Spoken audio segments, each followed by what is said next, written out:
Welcome. It is the Ski Bum Podcast, and it is your pals in matching t-shirts. Was not planned. Mario and Brian. Boom. Mario. Look at that. Didn't even plan that. We didn't plan this at all. We planned the show. But we didn't plan to be wearing matching shirts. But I got to go change to my blue one. I don't know. What do I have to do, right? I think you just gotta embrace it. You gotta embrace the tough it out. The broness of just wearing matching shirts and celebrating, because we actually didn't podcast the whole month of July. We told you it's summertime, things are crazy. My life was crazy. Mario's doing stuff. It's just been a bananas time, and there's a lot of stuff that happened in the ski and ski adjacent world in this past month. So that's why we're here, because we want to keep doing this. We want to talk about it, recap it, give you guys more info. So that's why we're here. We're embracing broness today. Right? It's broness. We're embracing it all. Yes. Bro Nation. Bro Nation, bro. So yes, thank you so much for listening. We do appreciate it. Check us out, skibumpodcast.com. The website will be updated soon. Less will be more. More will be less. But it's going through a big transition, a reorg. More or less. We got to clean things up. We got to get things a little bit smarter, a little more intelligently designed, a little less fancy. X changed. Twitter changed. We have to change. We're just going to be Ski Bum X, I think, from now on. Ski X. Maybe that's the way to go. SkiBumX.com. So yeah, check us. Ski X. What do we do? Ski X, I think. Ski X. That could be the move. We'll talk to Elon. I'll call him. I'm gonna tweet him right now. But like, what's up, bro? There you go. Because everything is bro. I'm just gonna talk in bros. Bro. SkiBumPodcast.com. Check it out. Follow us on the socials: Twitter, Instagram, or X, Facebook, Untapped. We are at Ski Bum Podcast. If you want to support the show, please go to Patreon, patreon.com/Ski Bum Podcast. You can support the show there. Another thing we're working on, obviously, things are in motion always. Everything's in flux, in flight. You got tiers. Yeah. It's how we roll. We're very fluid. You never know what you're going to get. Box of chocolates. That's us. One thing you know you're going to get. With that dumbass box of chocolates, you're like, I don't like that, but I got to go back to it because it's chocolate. So we've been talking about it for over a year now. We've talked about it more so the last couple episodes. The Snowbound Expo. They're back 2023 in Boston, November 3rd through the 5th at the Boston Convention and Exhibition Center. They've just announced Sean Flying Tomato White is going to be there, which is super cool. Les Tomato. What do they call them in France? Les Tomato? I believe that. Like Royale. What's tomato in French? Now, they did have a deal at Snowbound where you got $1 tickets if you use the code LAUNCH. I don't know if that still works. You could give it a whirl. If not, I think it's $31 for a weekend pass, $16 a day. Check it out, expo.com. We haven't gotten emails from them the last 2 weeks, so I don't know if there's a new code, new update. Ghosting us. Hopefully, you already have your tickets. If you're wicked smart like we think you are, you probably already have your tickets, so you're good to go. You're just counting down the days now. You've only got, 90 days? So August, September, October. Here's 90 days. Better book your damn rooms because shit's going quick. Book it. Book it now. Get it on the schedule. Yes. And one last thing, 10,000. That they are in apparel gear. We've got a 15% off code that I'm working with them as an affiliate. Their products are awesome. I love their interval shorts. I wear them. I got some shorts from them. Got some joggers. Athlete-led design. Their whole thing. Test, iterate, repeat. Iron sharpens iron. The only way to become your best is to work with the best. They create gear that's built to perform. They collaborate with a team of the most obsessed and passionate athletes in the world. I fall into that category, obviously. Isn't that a cure for ED? Pretty much. Just wear their shorts. That's right. They will get you hard, boy. Their slogan, better than yesterday. At the heart of 10,000 is the idea of pursuit in business, fitness, and life. They believe in moving forward with a quiet dedication to constant improvement and to becoming just a better than we were yesterday. Go to their site, use the code BSchneider15, which is BSCHNEIDER15, 15% off. Get some dope stuff. You will love it. I love it. Thank you so much for listening. Mario, let's kick this off the way we always do. It's time for Après Today. So today I got a very special après. So I go out to the beach a lot, and during the summer, there's nothing like, because, global warming, we're going to get, 100+ degree weather all the time in the summer. So you just got to embrace it. Not even sure. I think 200 sell when we hit 200. But there's this place I go out there and out to the beach at Clearwater Beach that they have this, it's Coco's, and they call it Coco Crush. And what it is all they do is they take fresh fruits and fresh fruits, and they smush them, and they add a little alcohol, and they serve that. No fancy cocktail drinking, no bullshit. It's just, we smash this, and we put some alcohol, and we serve it. So I'm going to show you a picture of the smasher that I got. Now, this is a juicer. Oh, boy. I don't know if you can see it. Oh, boy. That's tough. That's tough to see. It looks like chaos right there. It's horrible. Horribleness. It's like an X-ray. It's an X-ray. It's bad. So you got a juice squeezer? So anyway, it is I'll put it on our Instagram. There you go. I'll actually put the video of making it on the Instagram in a proper fashion. I'll have my wife video it. She'll be in a negligee, but you can't see her. But she'll video it like almost naked. Instagram.com/skibumpodcast. Yes. So she'll video it, and it'll be me making this smash drink. And it is pretty awesome. So I gotta say, this is what it looks like. And it looks like gin and juice for all intents and purposes. But what it really is they put a shit ton of ice in. And then they put they juice. I like the original, which is a whole orange, a half a lime, vodka, triple sec. I like, instead of doing the triple sec, I do Grand Marnier, or I like adding a dash of orange bitters. And then I fill it up with, it's got a ton of ice, and then I fill the rest up with seltzer water, mix it all up, and it is delicious. Not too sweet, it's freaking perfect mix. And I tell you, it gets you there. Very good. It's almost like a Russian margarita in a way.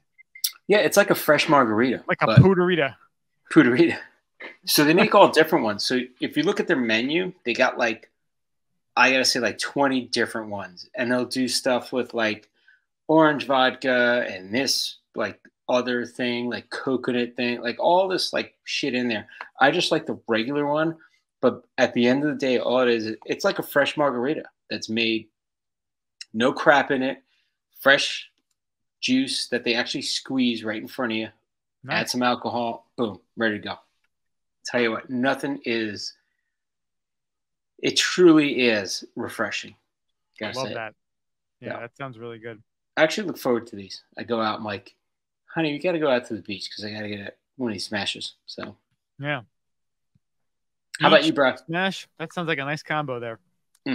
Good. So I went on, last episode, I got that weird tonic stuff that I was all proud of.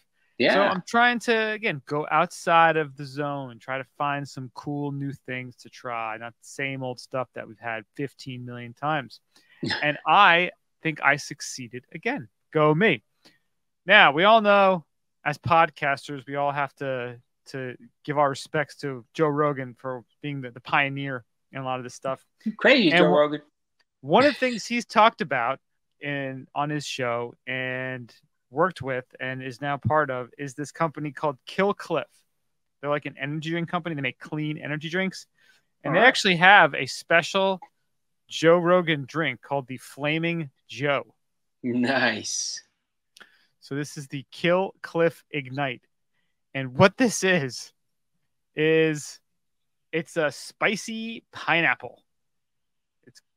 So they say spicy pineapple fusion straight out of the mind of Joe Rogan, National Seal Foundation official partner. It's got a lot of ginger. It's got to have jalapeno in there because there's definitely some kick to it. Ginger's Pineapple. hot as it is, man. Ooh.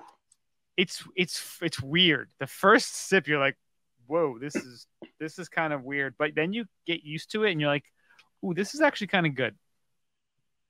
So they have two different versions of this. There's the Ignite and the CBD. I have the Ignite version of it. And It says, experience this one-of-a-kind spicy pineapple fusion straight out of the mind of Joe Rogan. This drink combines the sweet nectar of juicy pineapple with a spicy heat, creating potentially the most addictive flavor combination on the planet. I actually found this at a ghetto Stop and Shop by me, which I was actually pretty surprised about because I looked up on their website where to get our product, and they said they had it there. And I walked into this shitty Stop and Shop. I'm like, there's no way they're going to have it here. And I went around the whole store. And in the last goddamn aisle, I found it. The more ghetto is, the less they're going to buy it, right? That's my thinking. Yeah. So this stuff, it's perfect product placement right there. Right. It was weird the first sip, but then you're like, ooh, something about that makes me want to drink it again. And it's quite good. I'm liking it. It's got a decent. I'll go back to the knife and fork, Brian. Knife and fork. You had a jalapeno margarita. And you're trying to choke that down with a steak. Is this good with food? Not good with food. Just saying, because that could be good with experience was not great. Not nearly as intense as that was. Okay. The spiciness lets you know it's there, but it's not up front. It's more in the back. This is, again, you're getting a lot of pineapple. Pineapple's the big thing, but you're like... Spicy in the front, not in the back? Spicy in the back, yeah. So it's not burning your tongue off or anything. It's kind of just... I think it's more the ginger effects you're getting. You know, where ginger hits you in the back of the throat. Spicy ginger. Yeah, so there's got ginger in here. It's got caffeine. It says clean caffeine. I don't know what unclean, dirty gutter oil caffeine is. B vitamin. Gutter caffeine? Like, who wants gutter caffeine? There's no sugar, which is kind of cool. If I certify it's like clean, is that really clean? I don't know who certifies it exactly. But there's ginseng in here. You got a couple different kinds of ginseng, ginger root, bunch of stuff I can't pronounce, green tea leaf extract, stevia, which is what it uses for sweetener, bunch of B vitamins. You're getting a bunch of niacin, which I hope is good because there's a lot of it in here. Who doesn't like niacin? Come on. Niacin, yeah. Come on, it's in milk. I bought a couple other of these Kill Cliffs. I will try them probably at some other point on the show, but this one, it's quite good. I would definitely drink this one again. They have a new flavor. It's a Joe Rogan Cam Hanes collaboration called Elk Blood, which is a spicy cherry, which sounds really, really good and has CBD too. But that one is sold out, of course. So you get nothing, you lose. Good day, sir. And now also on my journey, I didn't put any in yet. Because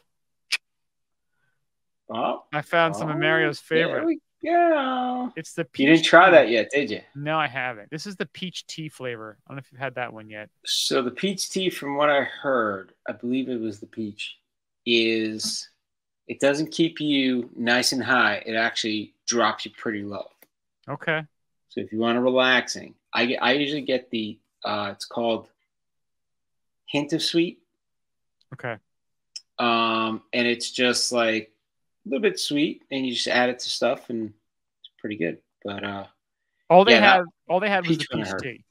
Yeah, that one I heard may put you to sleep, depending. So, but if I put it into my naturally caffeinated Kill Cliff, a party right there. Then you're kind of evening yourself out, right?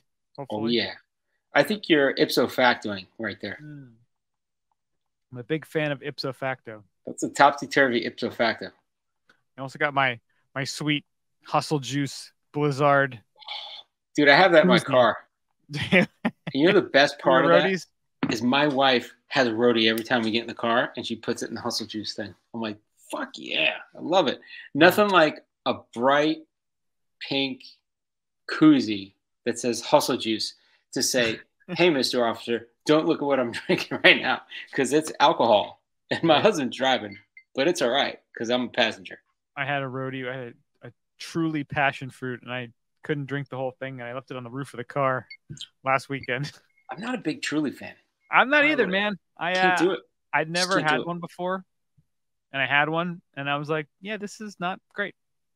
So at what point in your life, like, do you feel you've crossed that line, or do you think you're getting to that line? Like, I'll drink a drink. I drink like 2 sips, and I'm like, I don't like this. I fucking pour it right out.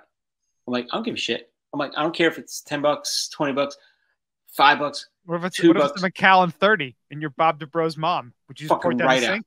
Right in the sink. 30-year Macallan, you're like, ugh. Oh, but you got to stare right at him, like as long as you're making eye contact with the person. contact, like I'm pouring this out, and this is what I want to do with it. Yeah, and I'm happy with that decision. You know, when it's something like that, like a Truly beverage or whatever, it's never really that bad. Something's got to be really bad for me to not drink it and pour it out. If you don't like a Truly or a sparkling seltzer, you could add more seltzer. And you know what? You're just going to get a shittier cocktail. It's right. It all works, right? Like you just kind of water it down. You're good. They're rarely. I have never had one that's been bad enough to not drink it. They're just kind of like, but they're never like, ugh, I can't drink this. I've never had one that was that bad. Yeah. If I get something that's warm, like a White Claw or something, like I'll look right at people, just like pour it right the fuck down. Like I don't care. Like strawberry flavor, like I need a goddamn fresh one. I don't care. Yeah, I'm not a big. I'm a champion. I'm a champion at this age. I'm a champion. I do whatever the fuck I want. Grown ass man. I'm not drinking. How about a cup of gin? I'll just drink that with ice. Like that's fine with me. Yeah. What Sinatra would drink. If it's good enough for Sinatra, it's good enough for me. Goddamn gangster. That's right. Yeah. Rat Pack, gentleman, classy. I drink it like Perry Como would. Perry Como. Like Rasputin would. Like gentleman. Fucking Rasputin. Rasputin. What'd that guy drink? What was the Rasputin drink? Whatever the hell he wanted. I don't find that shit out. Yeah, whatever he wanted. Whatever the hell he wanted. That's what didn't he drink? Yeah. Rasputin. Well, I'm looking it up right now. What's the Rasputin drink? There's a Rasputin cocktail. Is it really? It's raspberry. You lost me at raspberry flavored vodka. Cranberry juice, pink grapefruit juice. Come on. This is made up shit. That has nothing to do with. It's got to be like goat's blood and piss and alcohol. That's Rasputin right there. He was a holy man though, so why would there be piss in there? I don't know. Holy piss. I don't know. It's fucking Rasputin. He's a ghetto ass dog. Grigory Rasputin, mystic and holy man.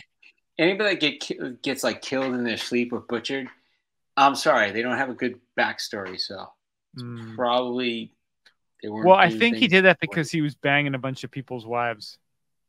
Hey, gotta do, man. So wasn't that his claim to fame that he like a massive schlong?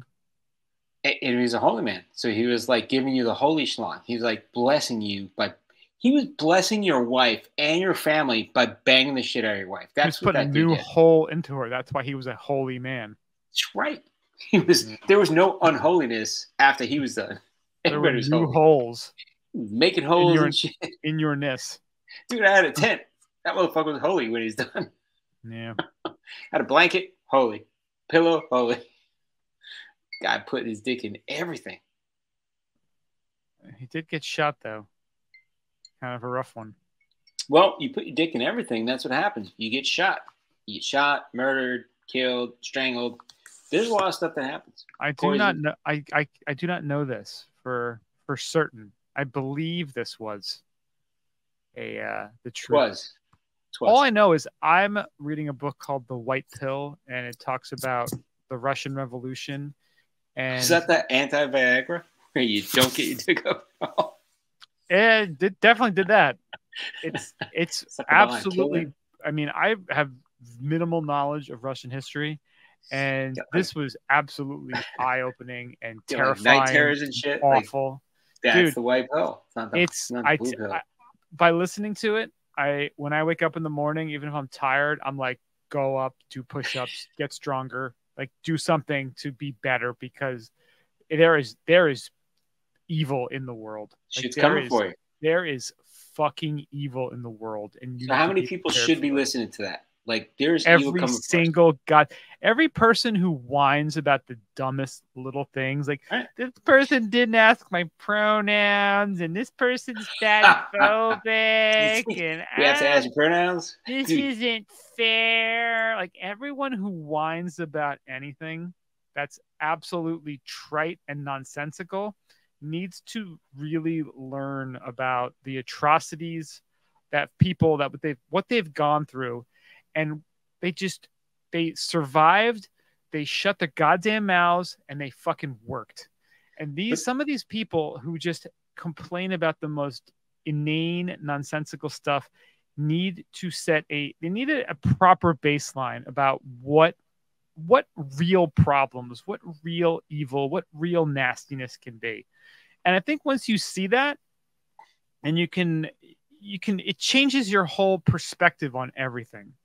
And I've been, trying to check myself, because a lot of times it's easy to complain about, like, oh, this person has, like, I found out, like, a buddy of mine has like a brand new 911. I'm like, dude, I'm happy for him, but I'm also like, man, I wish I had a fucking 911 instead of like a piece of shit old Stop Subaru. Right there. Just be happy for him. That's the road he chose to do. Well, no, I am happy for him, but I'm also like, I wish I had one too. And then I'm like, you know what? I'm like, why? Who cares? And I heard a great quote today in a podcast. If you want to have a douchebag yacht, you have to be a douchebag life. You have to be the douchebag. Do you want to be the douchebag? No? Then just accept that you're not going to have that. It's not even that, though. It's a great quote. It said, that which you can do without, you own. Oh, there you go. Usually we think of it the other way around. We think about what we need and what we want, but it's like the Fight Club quote. Oh, we don't think about what we need. We think about what we want that we can't have. Well, think about Fight Club. Things you own end up owning you, which, it's all a bunch of, you never think about that down the road. The things you get, the things you buy, it consumes your life. Do you want those things to consume your life? Do you want them to be what takes up most of your time, or are there things that are more important that you'd rather spend your time on? So I really like that quote about that. That which you can do without, you own. And nice. It's, again, so easy to be like, I want this and I want that and I want that. Why? Why do you really want these things? Is it because it's going to make you feel better? And will it really? Because think about the things that you've as you've been younger, I want that so bad, and when I get that, everything's going to be awesome. And then you get it, and you're like, this is awesome. And then 10 minutes later, you're like, now what? I want something else. Now what? Because it's a treadmill. It never ends. You're always going to want something else. There's always something bigger, shinier, cooler. Shiny object syndrome. But not even that. Even if you reach the pinnacle of what you want to achieve, right? Think about reaching the pinnacle of hockey Stanley Cup. You hold it. It's the most coveted trophy. Great. You have this elation. The next day you're like, oh, fuck. Like, I am not the Stanley Cup winner. I'm starting over again. Yep, right? Like, you enjoy it for a little and ride that a little bit. But at the end of the day, you start off like, there's no champion right now. Like, I want to be the champ all the time, And as hard as it is to win any sort of championship or to be the best, it's even harder to stay on top. Yeah. Think about like, just in general, like us as a society, right? You look at ancient civilizations, they pay homage to like their ancestors and the people that passed before them and the things that they did to get them to the point that they are now. We don't do that nowadays. We're like, fuck that. I can't believe that I can't, I have a phone that loses charge. I don't have internet. Like, this is ridiculous. Like, society sucks. You know what it took to get here? We were throwing poop at each other, like eating trees and raw meat. Like, that's what we were. And now we're trying to get civilized, but like, we take it for granted that we're civilized, I think. I don't know. We take a lot of stuff for granted. And it's, I try not to get too like woo-woo about stuff, but I follow a bunch of people on social media, and one of the things that truly, at least they seem to be happy or seem to be coming from a good base level, they always talk about how first thing in the morning they just express gratitude, whether it's prayer, whether it's thoughts, like however they do it, but gratitude is a big part of their routine, and I love that. And You know, I started that at work. I tell my people, like, what are you grateful for? What are you grateful? But I don't want fake gratitude. My whole pet peeve is I've met people, I've known people that are like, oh, I do gratitude every morning and blah blah blah. I'm like, are you grateful for shit today, or are you just fucking pissed off? There's some days I wake up and I'm like, I'm not grateful for anything. I'm a fucking bull in a china shop. I should have gratitude, but I'm not in that space to have gratitude, and I'm not gonna make some bullshit up. And some people, I think, what I've seen is they come up with these fake gratitudes like, oh, I'm grateful for this, I'm grateful for the air. Are you fucking really grateful for the air? You everybody takes the air for granted, right? It's nice to really truly be grateful for air. But you know what? If I couldn't breathe for a little while and I was choking, I'd truly be grateful for air. What are you truly grateful for today? I'm grateful for the day. Yeah, but you gotta like really connect with what you're grateful for. Otherwise, it's fake gratefulness. I think. I don't know. Just that's how I feel. Yeah, yeah. I think we all find different ways to express that gratitude and things that are important. And I think once, yeah, like you said, the removal of things, like you said with the air, if you don't have air, you appreciate air so much more. And you know, But we've you're gotten to able to have like what you have. Everything is a gift, and if you don't believe everything's a gift, you believe you should have everything. You kind of don't. You're missing the gratitude boat. I don't know. No, I think you're spot on because, you know, we're so accustomed to having so much of what we want at such a quick rate that it's so easy to not be grateful, to have these kind of spoiled brat expectations. And I walk my dog every day, and you know what? I pass homeless every day, and there's some tase them occasionally, allegedly. Oh yeah, and there's some homeless that are like, you're a piece of shit, and there are some homeless I pass every day. I'm like, I help them out. I like these people are really homeless, and you realize there are people that are really in a bad state, and people that are unhelpable, and then people that are there's different conditions, and they're in different phases. Like every day, they're in a different state of mind. But you realize I am very fortunate to have a job. I'm very fortunate to actually have my mind that is not fucking me up every day. Like there are some people that you take it for granted that you have your sanity, right? Like my dad had wasn't Alzheimer's, it was dementia. Like his sense of reality was gone, right? There are people that have that at a young age. Like some people, like I don't know, it's just you take it for granted all the shit that you have, and then you have this level of, well, I'm only grateful for stuff above this level. But do you realize below that level, you're grateful for even being alive? You see a quadriplegic. There's a quadriplegic girl. She lives next door, and she's not quadriplegic. She's not an amputee. I think she was born with birth defects. So she has no arms or legs, and she's in a wheelchair. And the dog loves her. She goes up and licks her on the face and like, no, get away. She's like, oh no, I like it, whatever. And I found out the other day that she's an artist, like celebrated artist that like paints and does amazing shit and whatever. But she's just a nice person. And I'm like, but you take for granted what you have. But she would probably look at a lot of people and say, you know what? I'm grateful because these people don't have what I have. And it changes the way you think about things when she looks at people probably with a little bit of, I wish you had a little bit of what I have because you have no idea what I have. You know what I mean? Like, and when you think about it in that terms, like you really start appreciating everything you have. Yeah. It often has to be some sort of jarring life event or circumstance that forces us to step back and to start appreciating what we have. But I think if you practice it enough and you're mindful enough that you can take stock every day and truly be grateful. So, hey, we've been on a ski slope and we see a paraplegic that's skiing and you're like, wow, that's amazing. But yeah, you don't know. That might be all they ever know, and they're like, "This is amazing. I Yeah. wish you could experience what I'm experiencing." Right? Yeah. Yeah.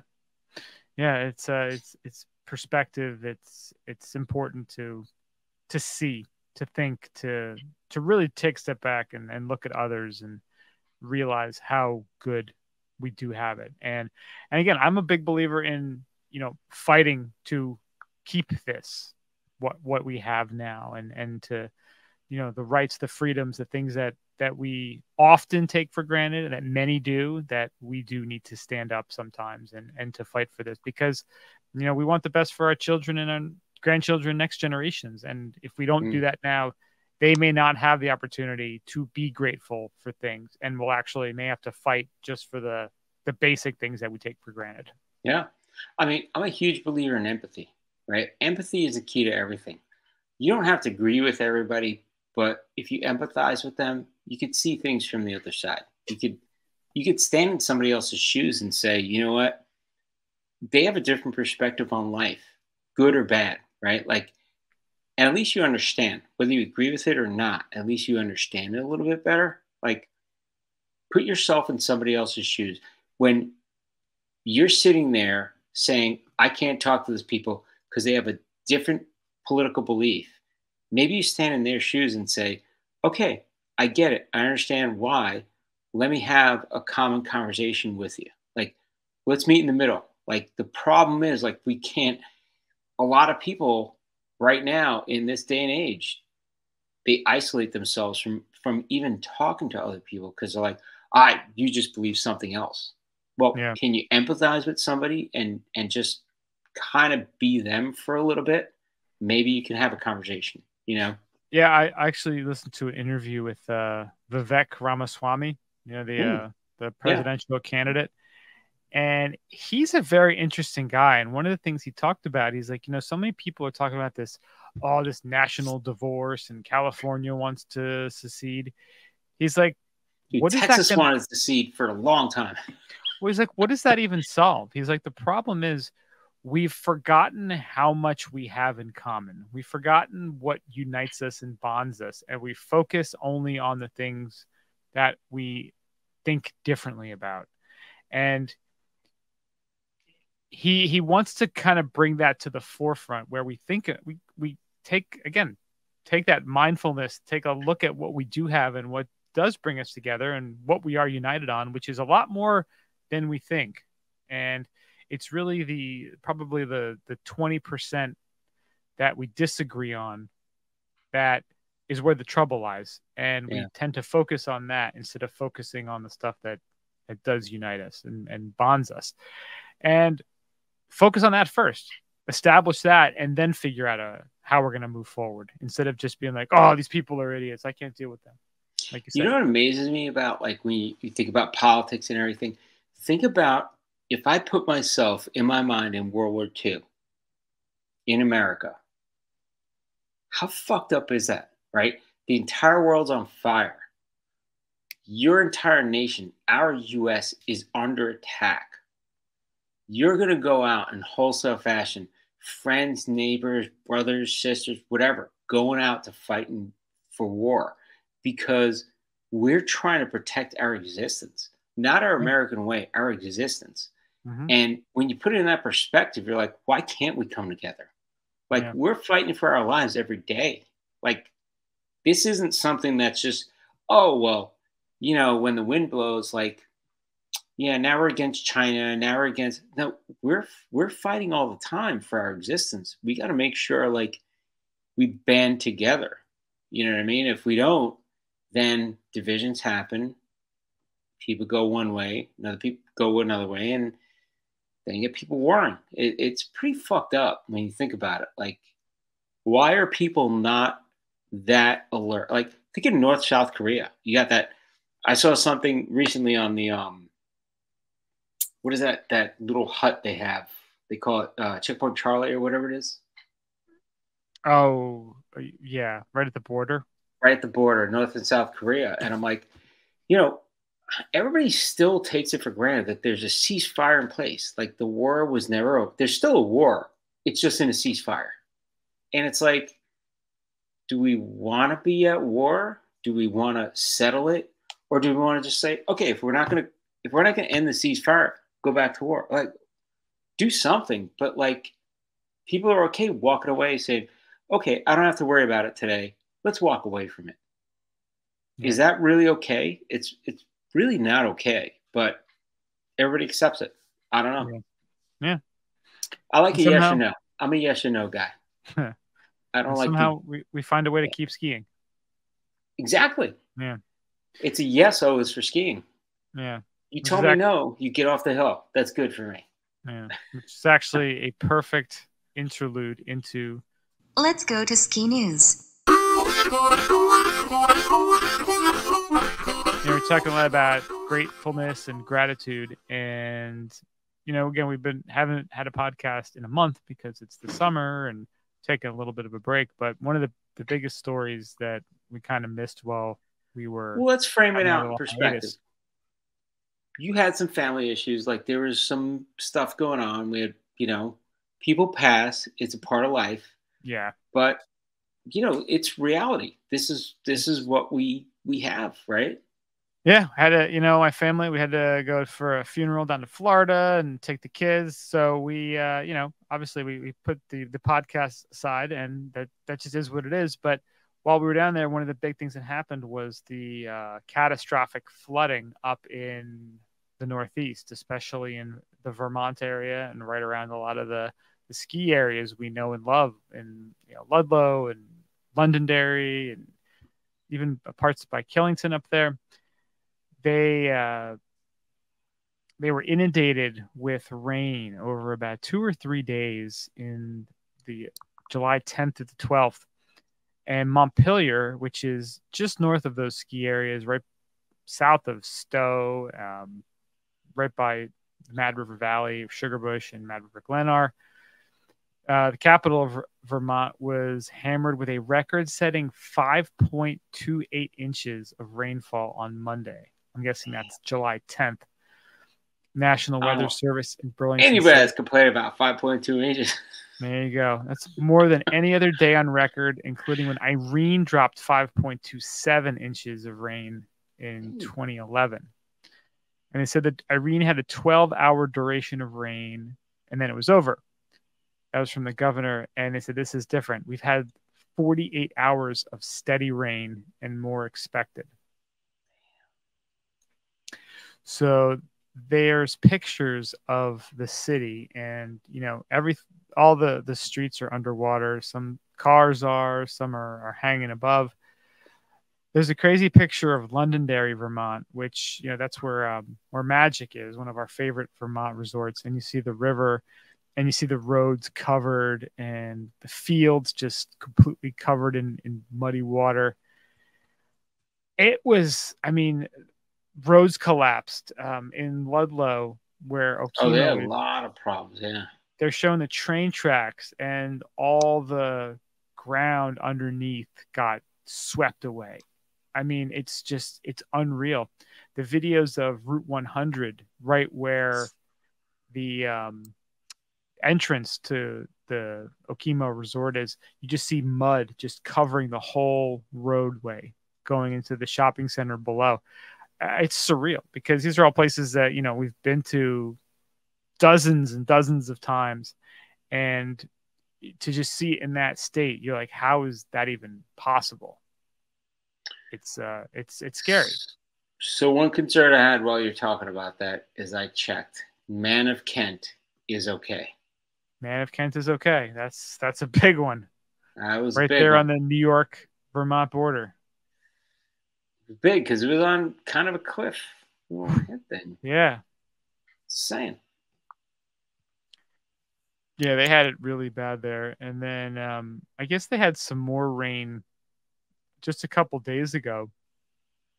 And they said they're still getting, calls. They have a phone number set up, 211, for people to call damage about all the flooding.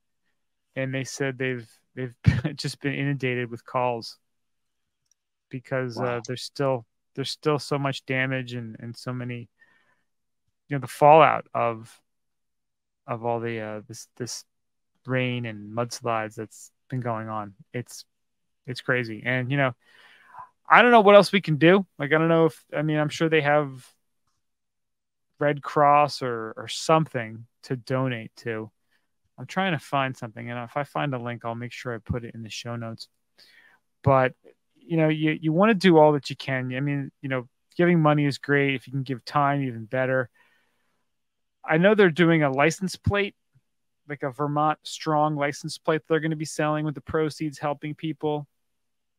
It's also interesting seeing the way Vermont handles it, because Vermont's an interesting place. If you go there, or if you've been there, you know that there's not a lot of people. I mean, if you go, shoulder season, like, there's just not a lot of people up there in general. I think it's one of the, not the least densely populated state, that's for sure. But I think in the Northeast, it might be the least. Probably Maine. I don't know exactly, but it's pretty sparse. Like, yeah, it's sparse. Yeah. And, to see this damage, and, some of these people, they lost all they had.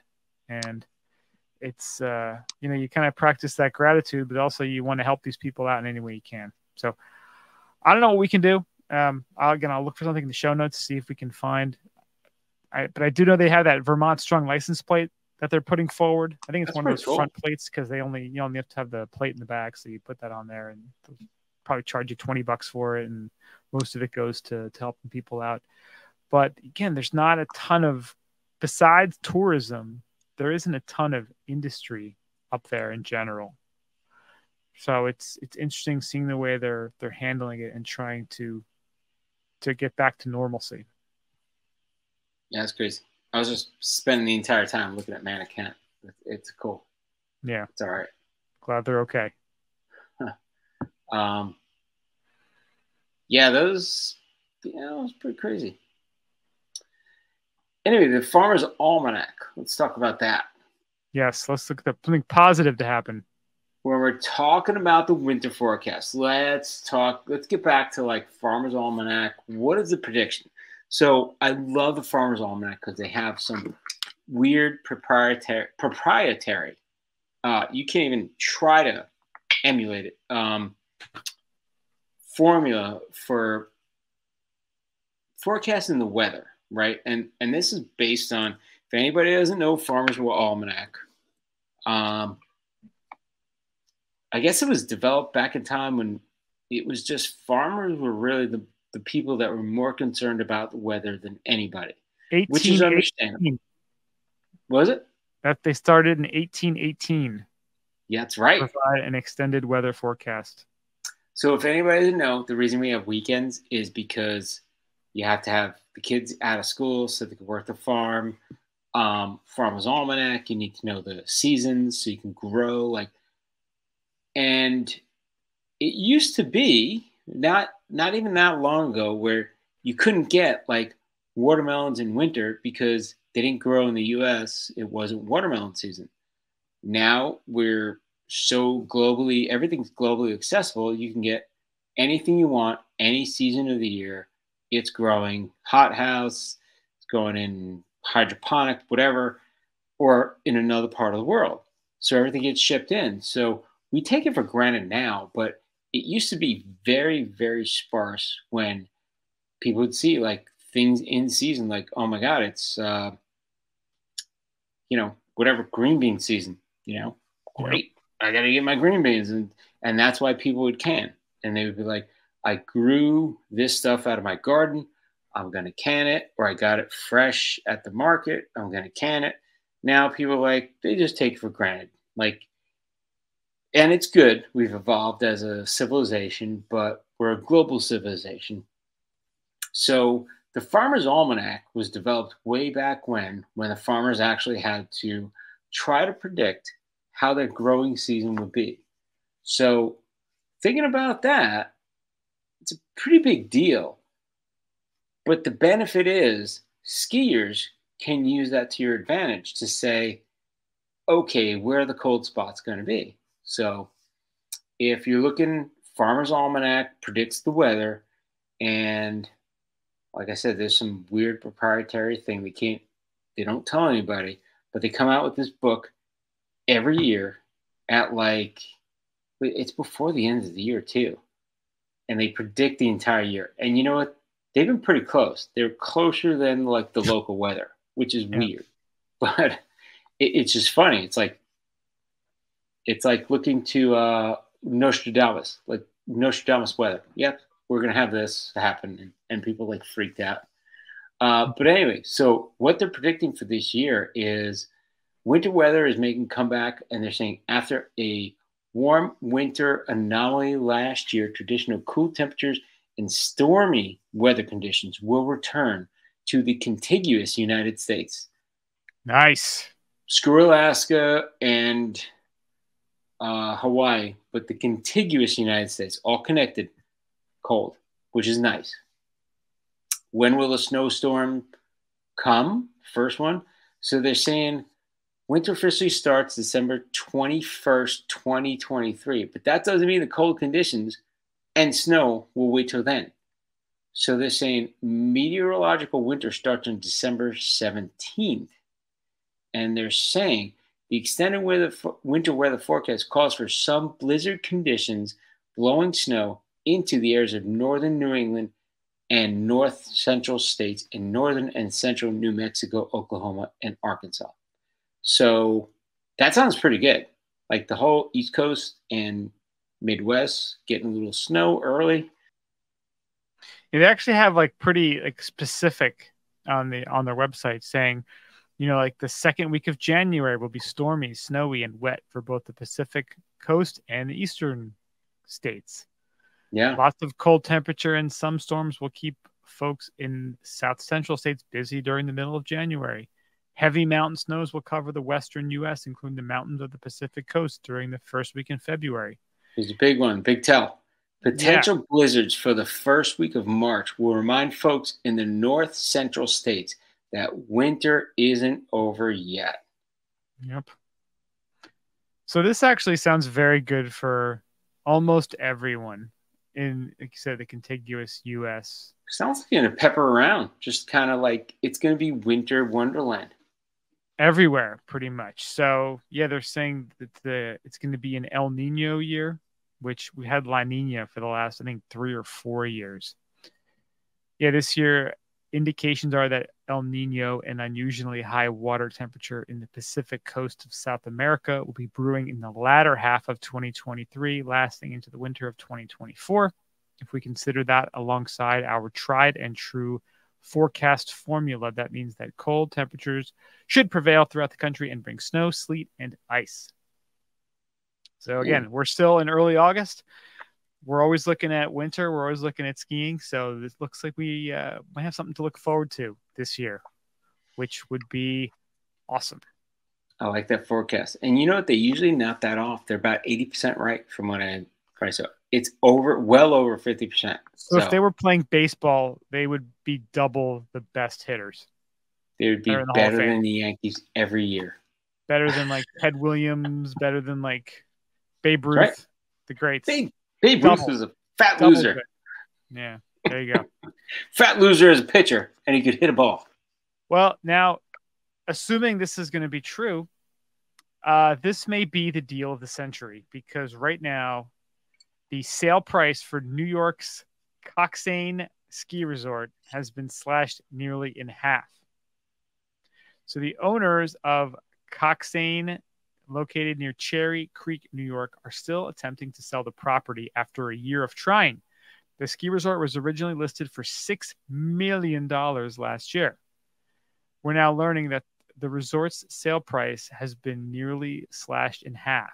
According to the listing by Howard Hanna Professionals, Coxsane can be yours for just $3.5 million. I'm going to say it on this podcast right now.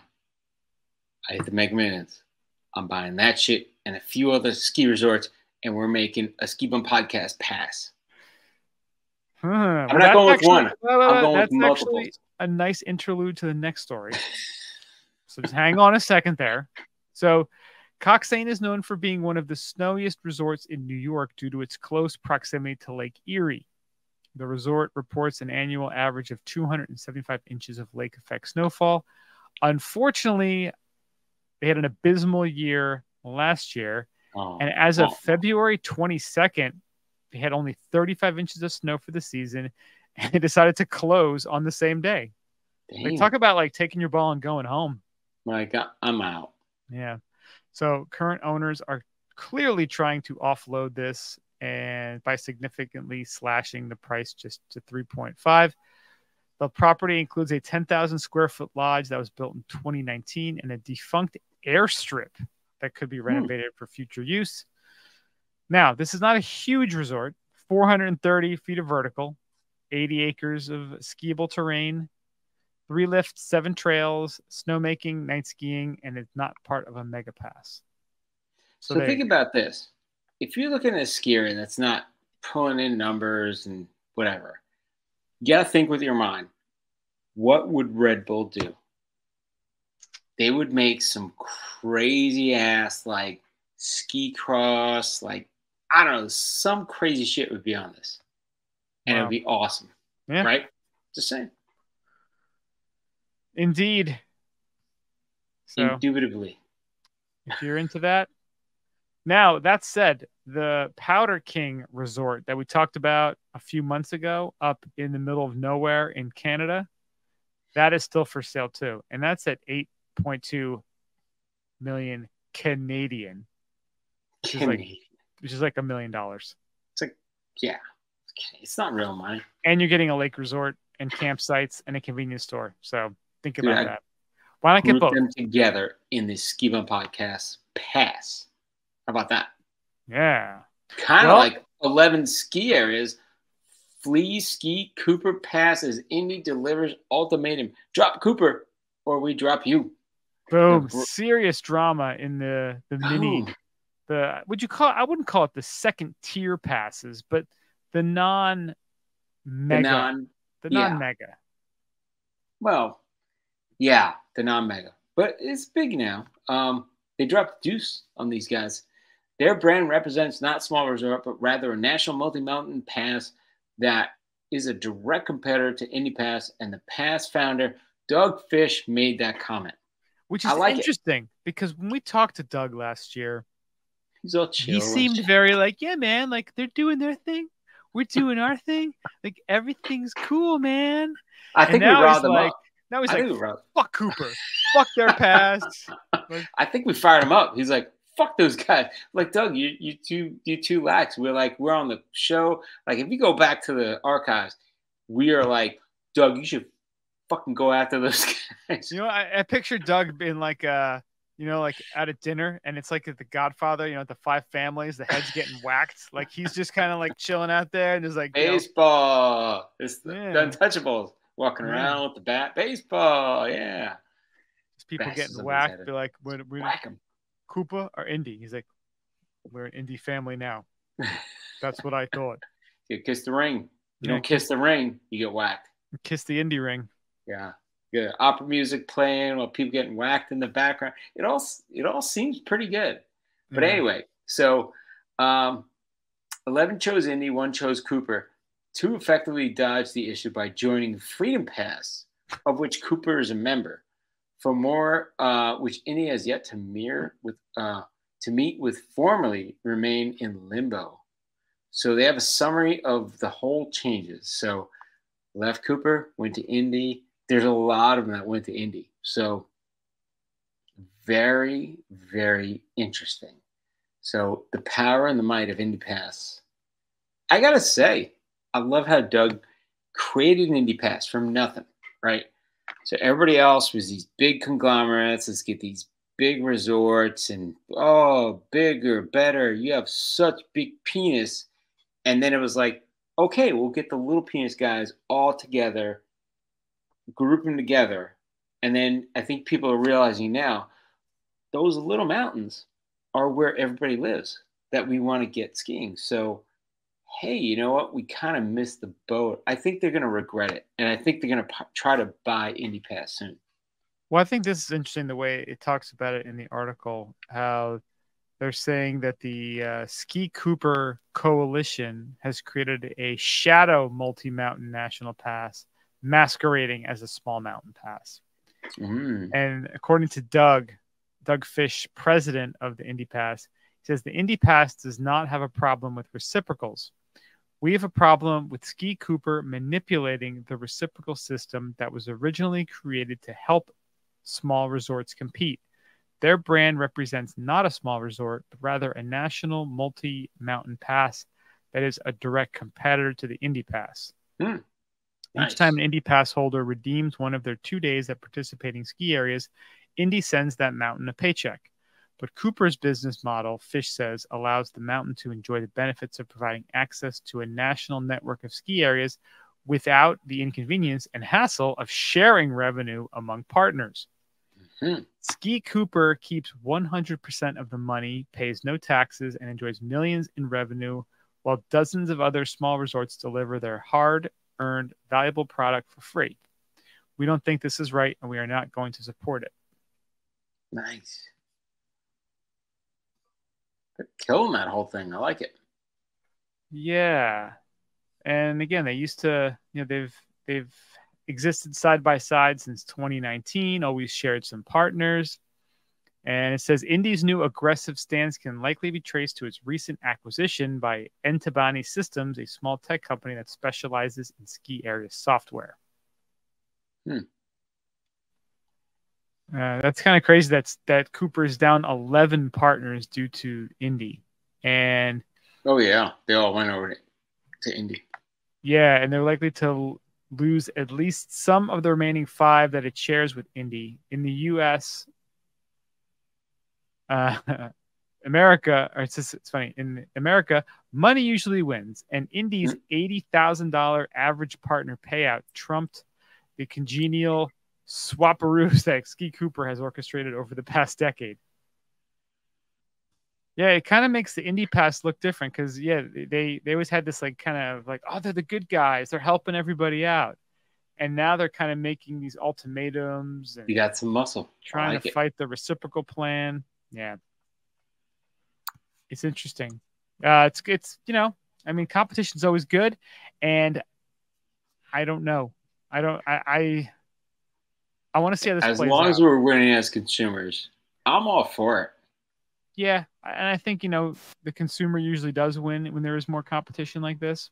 So going back to another story we've been talking about every single episode this summer. Snowbird. Snowbird's general manager speaks out in support of the Little Cottonwood Canyon gondola.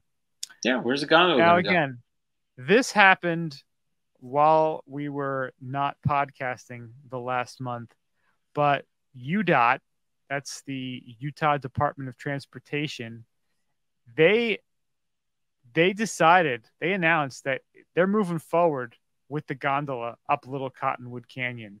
Nice. Despite the protests and people trying to stop it, this was deemed the winning method. And the general manager, Dave Fields of Snowbird, has penned an open letter in the Salt Lake Tribune supporting the gondola up Little Cottonwood Canyon. Yeah.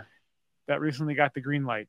He says a gondola is the right choice, and he is excited by the process outlined through winter that saw the canyon road impacted by 98 avalanches that resulted in the canyon closing overnight 42 times. Fields highlights the safety and accessibility issues that arise from the canyon being one way in, one way out, and that a gondola addresses most of the challenges presented by the canyon's dramatic topography and prolific snowfall. Damn. Nice. Now obviously people are going to still complain and make their comments. It's like, oh, it's not fair. Like, of course he's going to like it. It's bringing people directly to his resort. He's going to make a ton of money doing it. But I mean, again, we do live in a capitalist society, and that who has the better make product, money, right? Well, you know what? If Snowbird sucked, if Alta sucked, why would they want a gondola going there in the first place? Like, Is that their fault that they have a successful business and they want to get people to go there to keep it successful? Like, that's not a bad thing. Right. And again, you can argue till you're blue in the face about this. And it's not even, I don't even want to get into it anymore because we've talked about it in the past. It's easy to argue for either side of this, I think. But at the end of the day, they needed to figure out a better way to do this. analyzed several different ways, and this is what they're doing. So shut up, embrace it, and get on board. Let's do it. Let's go. Yeah, I agree. Let's go. Keep moving. Team Gondola. I like the gondola. So here's the thing. People think, oh, well, I don't like this or I don't like that. Doing nothing is a choice. So if you do nothing, you're going to have traffic, people getting buried, the whole thing, like all the shit show we have today. So if you do nothing, that's a choice to let that continue. It's not a choice to say, I don't support it. It's a choice to say, well, I want to leave everything status quo. Yeah. And that's what people fail to realize is. And you also don't need an opinion on the gondola. You can be like, oh, well, they're doing it. Okay, fine. Like, it might be good for everything. 10 years or so, and then you could switch. But, like, it's better than the shit they have today, like driving up the canyon and all that, like the traffic and the. I don't know. I just think people have to act and not be afraid. People too chicken shit and hide behind. Oh, I didn't do anything. Yeah, that's an action. You know? We definitely have a lack of people being bold these days.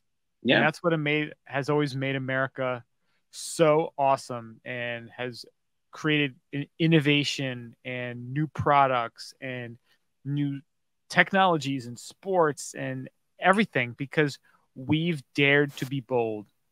The royal we, of course. You know, people are trying new things, and you know they're not being constrained in any ways. And I think the more we have that, the greater products come to the market. The market decides what is good and what is bad. Not a person, not a group, not a government, but the market, the people. And I think that's the only way to truly have innovation and to have strives in humanity. And we need to embrace that more instead of just being like, nah, I don't like that. Which we have a lot of these days. It's very easy to be a troll and say what you don't like. It's very clarifying when you say what you do like. It's very hard to build something. It's very easy to tear something down. Yeah. The perfect example is with your wife or your girlfriend or whoever you're with. You go out and you say, what do you want to have for dinner? And they say, I don't want this, I don't want that, and I don't want that. Okay, what the fuck do you want? Like, decide. I didn't ask you what you didn't want it. I asked you what you did want. And how many fights does that fuel, right? But also, decide what you want. As a man, what you got to do is, baby, we're going to get steak. Getting whatever the fuck I want. That's we're what you do. Well, you know what though? And then you're an asshole because this guy controls everything. He says whatever he wants all the time. Yeah, exactly. That's what fat, lonely women say. A real proper lady would be like, oh, he's making a decision for us. This is probably in our best interest. And I like a man who's assertive and is dominant in that way. Not an asshole, but like is like, babe, this is what we're doing. Well, taking charge, you're being assertive. If you don't make a decision, somebody's going to make the decision for you. Yep. Right? So the absence of a decision is a decision to allow somebody else to say, let me know what I want to do with my life, right? Yep. And seeing that, Tremblant is saying, in the summer, if you have that idea, we're going to make it clarifying for you. You could still ski in the summer. How about that? What do you think of that? Yeah, because that Tremblant, they are an introduction to skiing on dry slopes. So they have a dry slope in Tremblant. You know what? Global warming, everything. It's good to like put this out there, but also people want to ski 24/7, round the clock. So their Tremblant is offering now year-round skiing at Tremblant. It's possible as summer skiing located at the learning area of Equilibre slope, and it's a synthetic surface designed for introduction to snow sports. Equipment rental is included, and access to the ski and snowboard assistance are available to assist participants. And you also have the option to bring your own equipment at the same price. So they have multiple slopes. Like it's pretty cool. Looking at the pricing, $37, under $40. You go out, you ski, middle of summer, hot as balls out, jump on the slopes in Tremblant. You can ski from 10 a.m. to 9 p.m. Ooh, I love that. if you wanted to. Damn. It does say that pants and long sleeves are recommended because I'm sure falling on that shit would be awful. Dude, you're in Canada, like French Canada. I'm sure a banana hammock is welcome. Just banana hammock it out and freaking. I think I'd do that next year. Banana hammock in Tremblant. What's cool is they also have two different types of slopes. One with long fibers for a softer feel and one with shorter fibers for a firmer surface. What would you do? I'm thinking firm. Well, I think firm would be faster, right? That's what I'm hoping. Unless you're going to zip all the way down. Then I'm thinking maybe the soft ones. They're saying it's the same trail, but the lower part has the firmer and the higher has the softer. Huh. So you could probably just try both. Want to go all up? All up in there. All up in that. I think that's cool. I wonder if we're going to see more of this coming down the road. It seems like I think you just we need will. to get one or two of them, just like with the water parks and all the summer activities at the resorts. You get one or two places doing this, it's going to start becoming a thing. Which, hey man, like these resorts got to do what they got to do. And if I had the ability to ski on this, I'd be happy to do it. And I'm curious, like how does it feel compared to snow? What if it's better? I think we got to do it. It's more fun. I think if you're listening and you're connected with Tremblant, from Tremblant, hook us up. We got to get there. I mean, there's no reason we shouldn't be there right now. We should be like podcasting from Why Tremblant. are we in Bariloche right now or Portillo? Right? Like this ghetto shit. We got to be there. Yeah. Just saying. Banana hammocks, they're on the table. I'm just saying. I look pretty good in banana hammock, from what I've been told. Yeah, I got a purple one. I'm ready to show it off. I got one with a big American flag. That's it. If you go to my OnlyFans, you could see that. It's not a big American flag because it is banana hammock. So it's like a very slim American flag just across, just saying. Yeah, and a couple stripes. Couple stripes. I got 2 stripes. That's it. That's all I can afford on this real estate they have there. Because I have the big logo, the big podcast logo right on my penis, where my junk is. Right in the taintal region. Right in the taintal. Now I wonder, imagine if you did this, like this summer skiing, and you liked it more than real skiing. Yeah, why not, right? Who wouldn't? But think about what this would unlock too. Imagine if they started making this a thing, and then you have places that don't really get much snow, but maybe have mountainous terrain, and you started laying this down. Like say you're in like what is it? What are the mountain range in Georgia? I guess it's the Appalachian, right? Where they start. The Appalachians, yeah. You're not getting much snow there, but you start laying this stuff down and you start creating these summer ski resorts.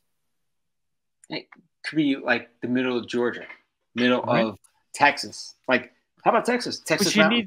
There's like there's a really tall mountain in Texas, isn't there? It just doesn't get snow. I gotta look it up now. Tallest mountain in Texas. What's the tallest mountain in Texas? I remember looking up and being surprised by it.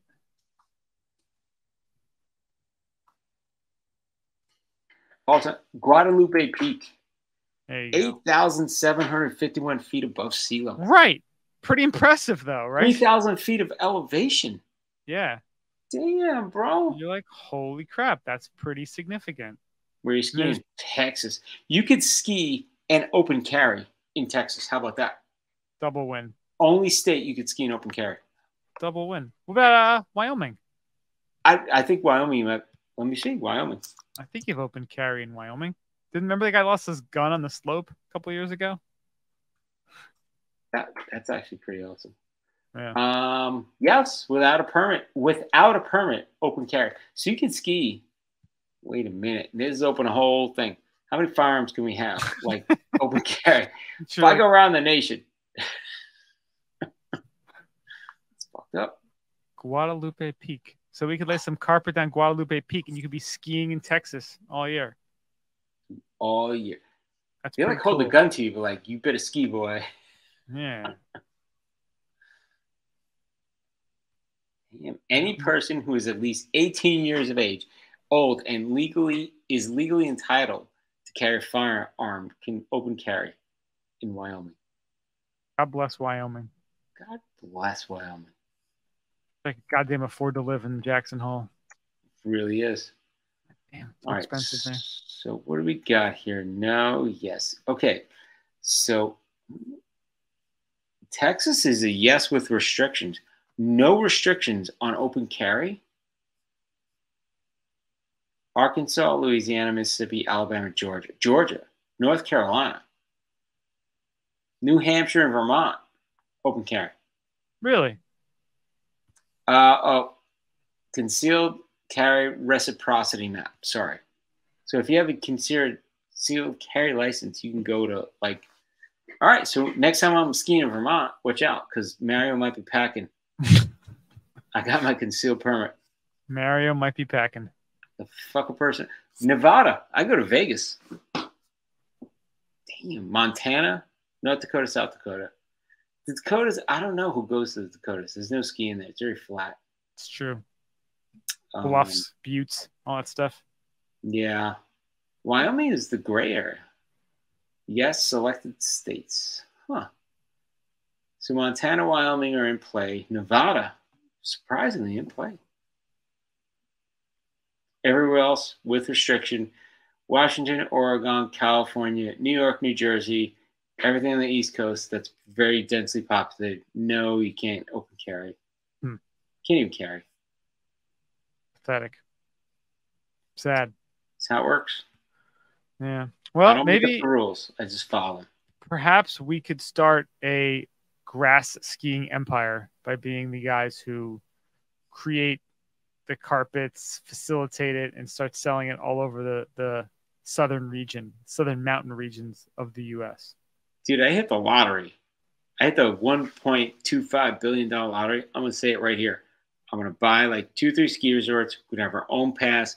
We're going to have open carry on all of them. It's actually it's required. Required. That's right. Required to be a non-kid zone. This is going to be like some shit. It's going to be a game changer. We're going to change the dialogue of what a ski resort is. It'll be like Deadwood. That's right. Deadwood and Hot Tub Time Machine all wrapped up in one. Deadwood Mountain. Deadwood Time Machine. I don't know. Go. Hot Tub Deadwood. I think we're onto something. I think it could work.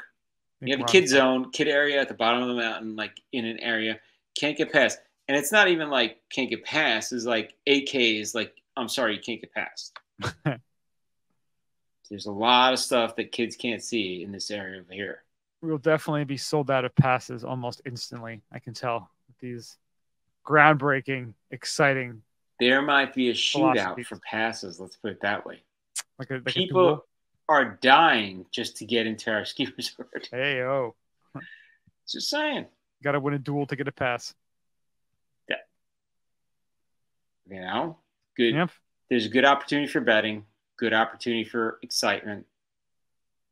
Fun for everyone. Fun for the whole family. Whole family. Yep. Well, I guess that wraps up the ski news, of which there was a decent amount. So yeah, I mean, we don't really have much of a main topic as we discussed. One thing that I've noticed is, you know, as soon as August turns over, the amount of emails from the ski companies just ratchets up. Oh, it's just like they open up a lever and it all flows in. Yeah, you know, you have like DPS with their Dream Time going on now. I got emails from, you know, Forefront and J Skis and Moment. They're all like, "Oh, we've got our 2024 line just came out. Take a look." Dude, DPS is killing me right now. Why is that? No, there's every day. Like we had our DPS Dream thing, and then bam, bam, bam, bam, every day, like 2 emails. Yeah, they're trying to move some product. I'm sorry, I have to stop. Yeah. I just get excited. I still like looking at every email comes in from ski companies, just looking at all the cool new stuff. There's just, 'cause there's always something awesome. You know, it's like I wish I had unlimited ski budget, or we had some dope ass ski sponsorships that we could partake in more new skis every year. Try them out, check them out. Let me ask Create your our own custom feeling line. on. Let me ask your feeling on little people skiing. So they have midget wrestling. Would you be all right with midget ski racing? I'm just saying. I would not want to stop anyone from participating in ski racing. And if you have to categorize people into certain groups to make Little it more people fit, ski race. We call it something, but like, I saw something about, and I don't mean to be derogatory if you're offended. I'm sorry, but people are going to have to get a little bit thicker skin because they've called it this for a long time. I saw an advertisement because there's some place in St. Pete down here that has midget wrestling. They don't call it little people wrestling. They call it midget wrestling. And I love it because it is what it is, right? Like, I would never treat people a bad way, but it's kind of old fashioned. I don't know. Maybe it's dating me. Whatever. What's that show like? Isn't it Little People Big World? What if Yeah. there was Little People Big Skis? Like you put Yeah. them on full size skis. Like ski racing. I don't want to see them like just get down the mountain and be like, oh yeah, let's give them a clap for like participation. No. I want to see people really compete. Like that makes me proud that they're actually competing. Like, I don't want to placate it. I don't want to like give them a participation trophy. That's bullshit. Like, no, they're really racing. Like, and they could probably beat a lot of people out there. So why not? Right? Just saying. I would never try to stop someone from participating. So yes. Might freak some people out. I don't know why, but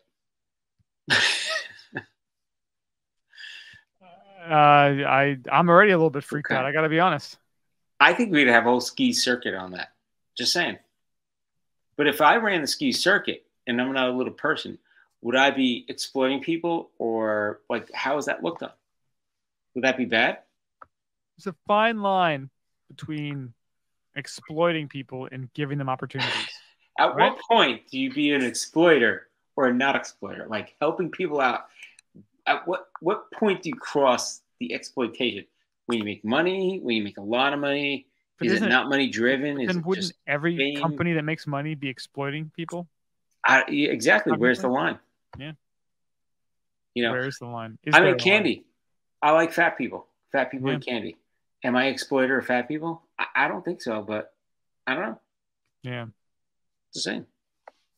That's pretty heavy stuff right there. I like weed. I like people that smoke weed. If I have a weed shop and people are all kind of chilled out, crunchy, am I an exploiter of weed? I don't know. At what point do you become the exploiter? There is a fine line. Just got to find that line. I don't know that. That is fine. I don't know either. I don't have the answers.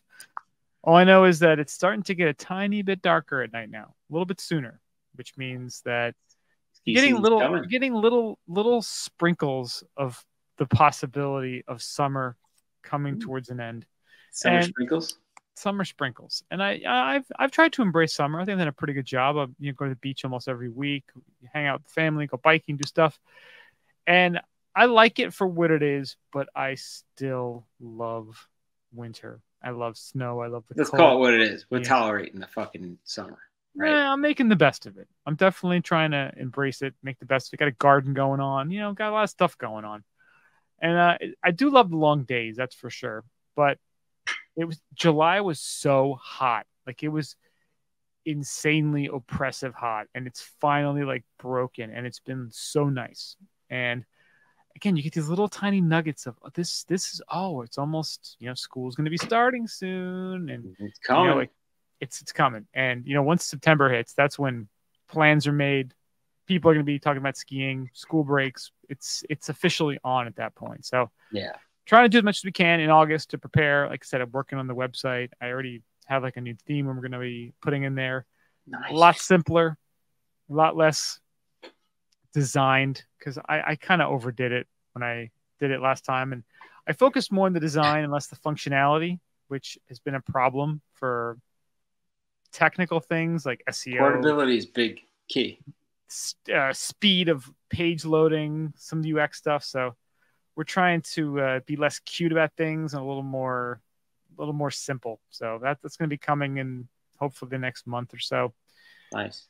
Yeah, just trying to get everyone ready. You know, you got a lot of grand plans. Like there's grand plans for the podcast. So yeah, gotta keep it going. Yeah, because this has got to start moving the needle a bit. Yeah. Otherwise, you know, I don't know what's going to happen, but we got to start moving the needle. And, you know, again, we have everything set up to do so. It's just moving it, hitting the gas pedal to move it. Yeah. That's the move. But I'm getting giddy. I'm already getting excited for the season. A lot of cool stuff going on. And it's going to be awesome. We're going to have a good season this year. It's going to have a lot of good snow. I'm not Farmer's predicting. Almanac. I'm betting on it. Farmer's Almanac, baby. That's right. Can we take an over-under on snow? What location? Dude, that'd be great. I'm going to look into how we could take bets on snow or not snow. Snow betting. Does DraftKings have like snow betting? Fuck that. I'm going to patent it and then go to like the casino and be like, you could buy this patent from Highfalutin Ski Bums. There you go. Snow betting. Snow betting. I love it. It's a good idea. Actually, that's a genius idea. It is pretty much genius. Yeah. I have to agree. What else can you bet on? You bet on a lot of stuff. But bet on everything. Let's bet on snow. Bet on snow. What's the over-under on 2 inches, right? 700 inches plus. 1.2 inches. Snowbird. By what measure? Like, there's got to be, like, rules around everything. Yeah. I love that. We could be the governing body of winter snow betting. We just get a cut. Every bet, we get a little cut. Get a vig. We get the vig. We get a piece. Get a piece. You get a taste, we get the piece. That's right. Well, I think that's all we got for this week. A lot of good information, big stuff going on. Thank you so much for listening. Snow betting. This is snow betting. Big. Snow betting's big. It's coming. Thank you so much for listening. We do appreciate it. Check us out, skibumpodcast.com. We're on the socials, Twitter, Instagram, Facebook, X, Untapped, YouTube. We're at Ski Bum Podcast. Go to our Patreon, skibumpodcast.com or patreon.com/skibumpodcast. Become a patron. We would love that. Go to 10,000.cc if you want to get a deal on some workout gear. Get some good workout gear. Great stuff. Use the code BSchneider15, all one word, 15% off. Thank you so much for listening. We do appreciate it, and we'll talk to you guys next week. Stay high, stay pollutant.